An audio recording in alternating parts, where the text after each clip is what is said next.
ก็สบายดีตอนเช้าพี่น้องมื้อนี้ก็สิเป็นวันเสาร์พี่น้องเนาะมาฮอดวันเสาร์แล้วพี่น้องเฮ็ดทำธุรกิจนี่ก็ประมาณจะเข้า10 มื้อแล้วพี่น้องเนาะประมาณ10 มื้อนี่แหละจังซั่นสิมาเว้าเรื่องกะก่อนจะได้เฮ็ดธุรกิจนี่ก็บ่แม่นธรรมดาพี่น้องเนาะคนเว้าไส้เว้าดูถูกเนาะไปโดยที่สองผัวเมียพี่น้องไปก็คิดได้พี่น้องคิดนี่แหละคิดว่าโอ้หมู่สิตัวเฮาบ่เนาะหรือว่าแนวใดวะฟังผมคิดก็ฟังผมกับเจ้าเว้าก็รายได้หลายเนาะแต่ว่าไปนี่นะไปพี่น้องขี่รถตู้รถหยังไปเนาะไปสองผัวเมียโดยที่บ่ฮู้จักไปแต่ตามอันนั้นพี่น้องตามGoogle Maps เนาะว่าเขาเจ้าช่างจุดอยู่หั่นบ่นี้ไปเฮ็ดแล้วไปแล้วเขาเจ้าก็เป็นคนไทยส่วนมากก็เป็นคนไทยพี่น้องไปเสียงคนแก่นไปบ่มีไผจักคนลาวเนาะไปก็ทักทายเขาเจ้าว่าคนมาแต่ไสเขาเจ้าถามว่ามาแต่ลาว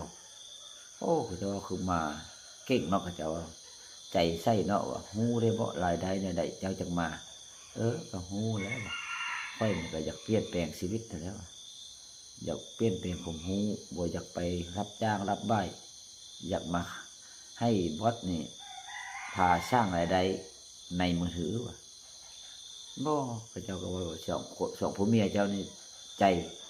เกินพันพุ่นล่ะก็จะว่าถ้าว่าคนระดับที่เจ้าซำนี้บ่มาครับว่า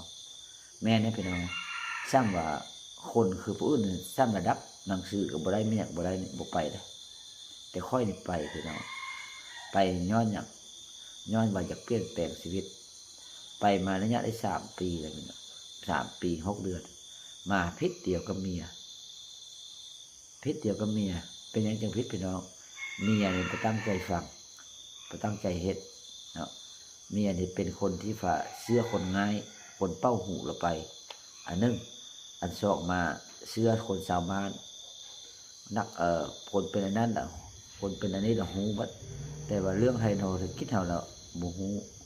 นักพี่น้องไกลมาประมาณสิจบเลยประมาณปี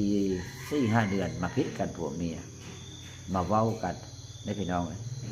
มาเว้าอยากฟ้าอยากห่างกันบ่อยากเฮ็ดนำผัว